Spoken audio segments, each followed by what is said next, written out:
Cine Recap PH. Maligayang pagbabalik sa Cine Recap PH. Warning, spoilers ahead. Ang pelikulang itatampok natin ngayon ay patungkol sa isang sanggano na maniningil ng pautang na walang ibang alam kundi ang makipagbasag ulo, isang babae ang nagpabago sa kanya at iniwan ang magulong buhay. Ang pelikulang ito ay ang Taiwanese romance drama film na ipinalabas taong 2021 na pinamagatang Man in Love. Bago tayo magpatuloy, paki-like ang video at mag-subscribe na din sa channel na ito. Maraming salamat. Nagsimula ang kwento kay Acheng, na nagtatrabaho sa isang loan shark bilang taga-kolekta ng bayad sa mga pautang. Sa kabila ng pagiging isang sanggano sa pagpapakita ng pakikipagbasag ulo, si Acheng ay may malambot na puso sa mga taong hirap magbayad lalo na't may mahalagang pangangailangan, siya pa mismo ang nagbibigay sa kanila ng pera upang makatulong.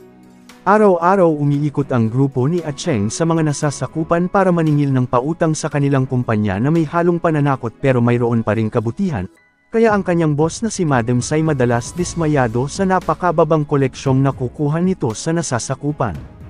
Hindi man masaya ang boss sa trabaho ni Acheng, sa kanya pa din ipinaubaya ang taong may napakalaking utang sa kanila na nasa isang ospital na hindi pa din nakakabayad.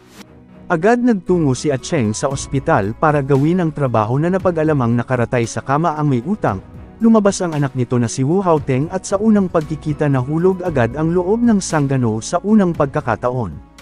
Ganun pa man, naroon sila para singilin ang pagkakautang kaya pinapapirma nila ito ng isang kasunduan sa pagbabayad, ngunit walang pera si Haoting na maibibigay sa kanila. Nagbiro ang kasamahan ni Acheng na ibenta ito sa mayamang kliyente para kumita. Dahil sa panghaharas nagbanta si Haoting na ipapahuli sila at talagang hindi rin nagpapatinag. Subalit lalo lang hinaras ng mga ito ang ama dahilan ng pumayag na si Haoting sa kasunduan na magbabayad ng $3 araw-araw at binigyan siya ng card kung sakaling may kailangan. Gaya ng nakaugalyan, si Acheng ay nagpupunta sa sauna para magbayad ng babaeng magpapaligaye sa kanya sa panandaliang oras. Samantala, si Haoting ay kasalukuyang nagtatrabaho sa isang kooperatiba ng mga magsasaka. Nagsimulang nakasubaybay sa kanya ang sanggano hanggang sa pag-uwi nito at nilinis ang harang sa daraanan ng dalaga. Sa isang kainan nagpakita si Acheng kay Haoting para sa hangad niyang makatulong na makabayad ito, ngunit ang alok niyang pagkakakitaan ay hindi makatwiran kagaya ng pagbebenta ng isang kidney dahilan nang nagalit lang si Haoting at hahanap na lang ng ibang paraan. Nakatira si Acheng sa bahay ng kapatid na may isang pamangkin na palaging nangungulit sa kanya para humingi ng pera. Ang kapatid niyang si Dawei nagtatrabaho bilang barbero habang ang kanyang ama naman ay isang bus driver. Isang umaga sa trabaho ni Haoting, nagpunta si Acheng para humingi ng tawad sa nangyari at nangungulit pa rin sa inaalok. Pinaalis siya doon ng dalaga para tumigil dahil nagtatrabaho ito ngunit wala siyang balak tantanan ng sanggano roon. Humingi na ng tulong si Haoting sa manager na agad lumapit, nakaramdam ng pagseselos si Acheng dahil sa akbay nito at sumugod siya sa loob kaya napatawag na si Haoting ng pulisya. Sa presinto, pinayuhan si Haoting ng pulis sa pagkakautang nito na dapat binabayaran. Kilala nito ang sanggano pero hindi siya sang-ayon sa panghaharas ni Acheng sa dalaga. Pag-uwi ng bahay may naisip ulit si Acheng na paraan para makatulong at para makalapit na rin kay Haoting. Gumawa ito ng talaan na kapag makikipag-date si Haoting sa kanya at nakulayan lahat ng kahon burado na lahat ang kanyang pagkakautang, ngunit hindi pumayag ang dalaga sa alok nito. Sa ospital nakatanggap ng panibagong bill si Haoting na imposible niyang mababayaran, sinubukan niyang humingi ng tulong sa mga kamag-anakan pero ni isa walang gustong magpahiram sa kanya. Dahil dito, pumayag na si Haoting sa kasunduan ni Acheng sa kondisyon na pagde-date lang, subalit may iba pang gusto ang sanggano. Ayaw na sana ni Haoting pero pumayag din si Acheng na hanggang doon lang at sinimulan ang unang araw ng kanilang date, ngunit kahit isang subo ng pagkain hindi niya ginawa. Nagsimula na ring mag-ayos si Acheng sa sarili para magustuhan ni Haoting sa tulong ng kapatid, pero halos wala pa rin namang naiba sa pagbabago niya. Sa ospital, pagbalik ni Haoting naabutan niya doon si Acheng na inaasikaso ang ama. Nagsimulang gumaan ang loob ng dalaga sa sanggano at sa kanilang date sinasabayan na niya ito sa pagkain na sobrang ikinagulat ni Acheng. Talagang nagbago ang pagtingin niya rito sa kabila ng kung sino talaga ito. Sinubukan ding makaisa ni Acheng pero hindi ito nagtagumpay sa binabalak. Samantala sa palengke, naabutan ni Acheng ang mga kasamahan sa loan shark na nanggugulo para lang makasingil. Pinigilan niya ang mga ito sa paraan nila ngunit napadaan doon si Hao Ting at nakita ang ginagawa niya na inaakalang nananakit ito ng tao para makakuha ng bayad. Kinumpronta ni Acheng ang boss sa ginawa nitong pagpapadala ng tauhan sa kanyang nasasakupan para manggulo. Napupuno na pala si Madam Sai sa mga dahilan niyang walang makukolekta dahil ang nag-iisang panuntunan sa kanilang kumpanya ay maibalik ang pera. Pagbalik sa ospital hindi makita ni Hao Ting ang ama pagdating niya. Natagpuan niya ito sa labas kasama ni Acheng na pinapaarawan at binabasahan, ngunit nagbago ang pakikitungo ng dalaga sa sanggano magmula nang makita niya ang nangyari. Walang kaalam-alam si Acheng sa kung ano ang kasalanan nito, inihayag niya na lang ang nararamdaman para kay Hao Ting pero wala na itong pakialam sa kanya. Dahil sa sama ng loob bumalik si Acheng sa sauna para magpalipas sana ng oras, subalit pati ang dati niyang binabayaran tinanggihan ang pera niya na hindi nabibili ng pera ang totoong pagmamahal. Bumalik ulit ito sa ospital na lasing para makausap si Hao Ting, bigla na lang siyang natahimik nang mapagtantong pumanaw na ang ama nito. Wala nang balak pang iburol ni Hao Ting ang ama dahil wala namang ibang dadalaw, maya-maya pa dumating si Acheng kasama ang mga kasamahan at binigyan ng magandang burol ang ama ni Hao Ting sa pagpakilalang biyenan ang namatay.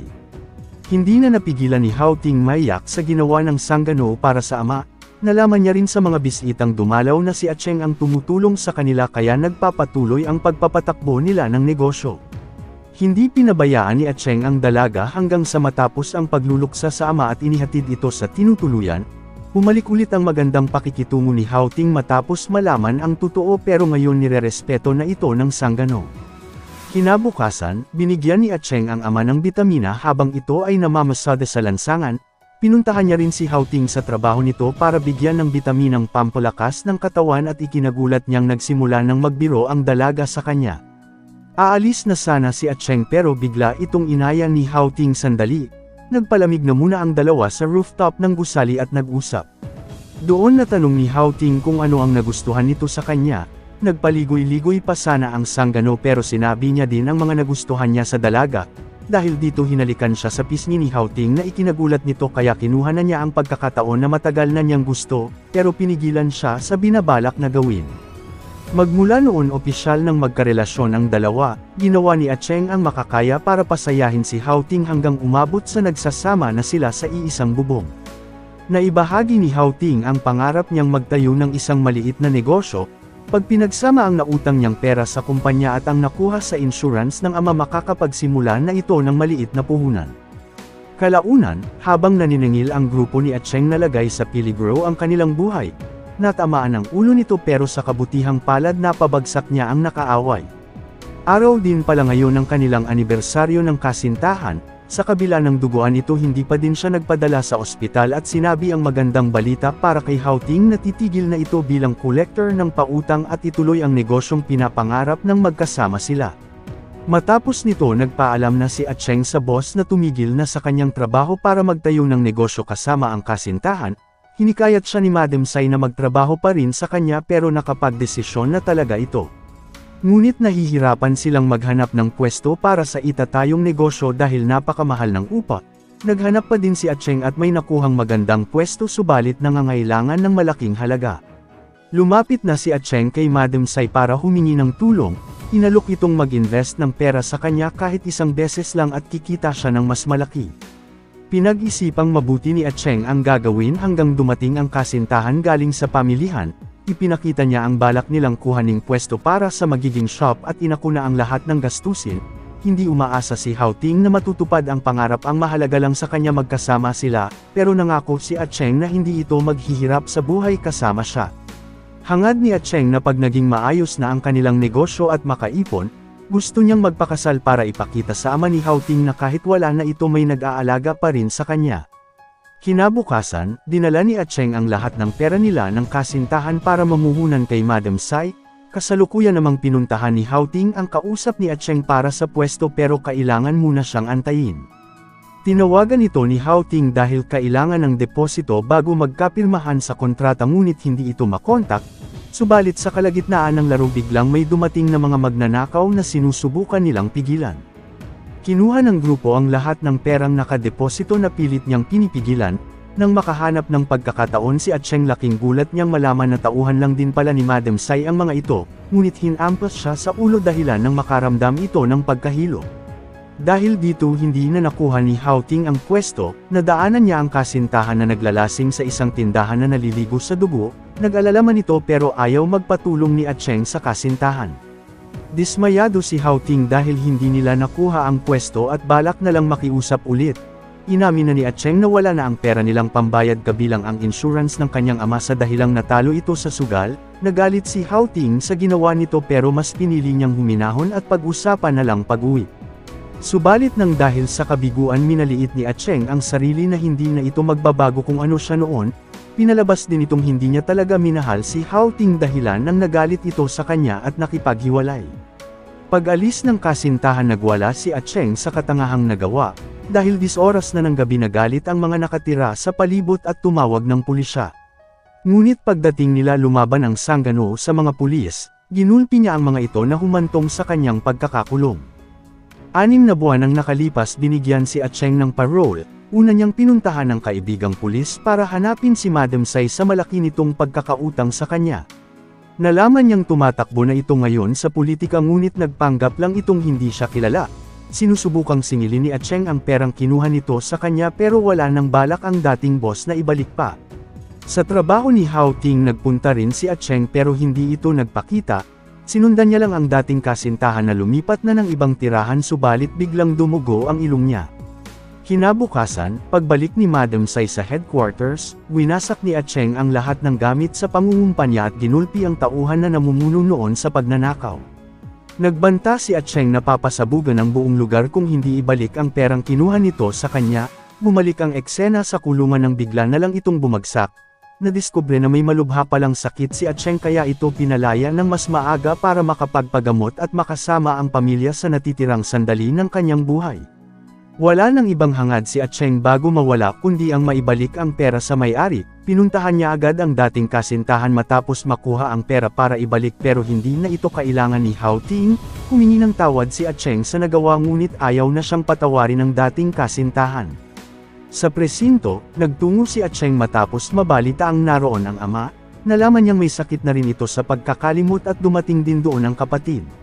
Pag-uwi ng bahay inakala ng kapatid tumakas si Acheng sa kulungan, hindi na niya ito pinansin dahil mas iniisip niya ngayon ang kalagayan ng kanilang ama na pinagtatrabaho niya pa ito. Nagtalo ang magkapatid buti na lang inawat sila ng pamangkin at asawa ni Dawi.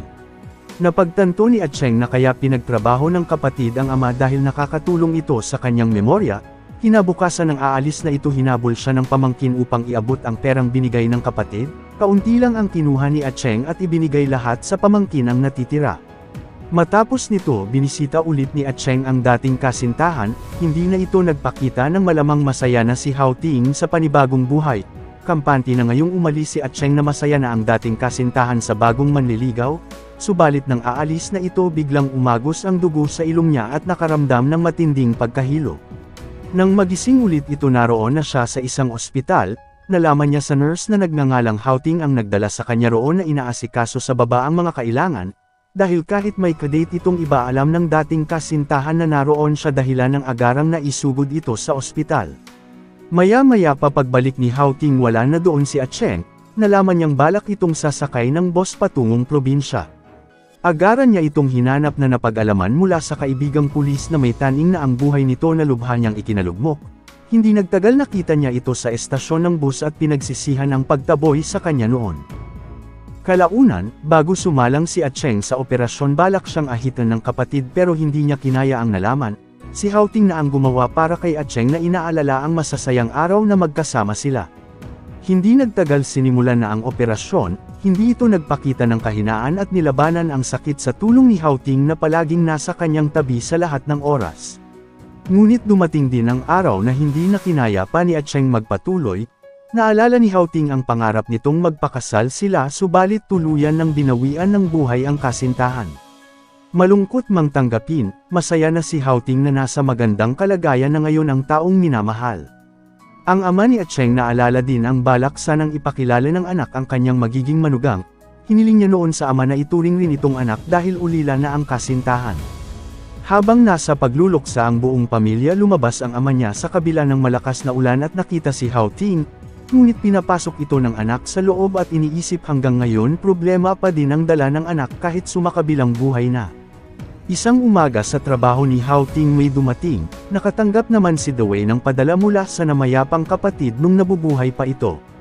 Pinuntahan pala si Hao Ting ng ama ni Acheng upang makita siya sa kabila ng limitado na lang ang alaala.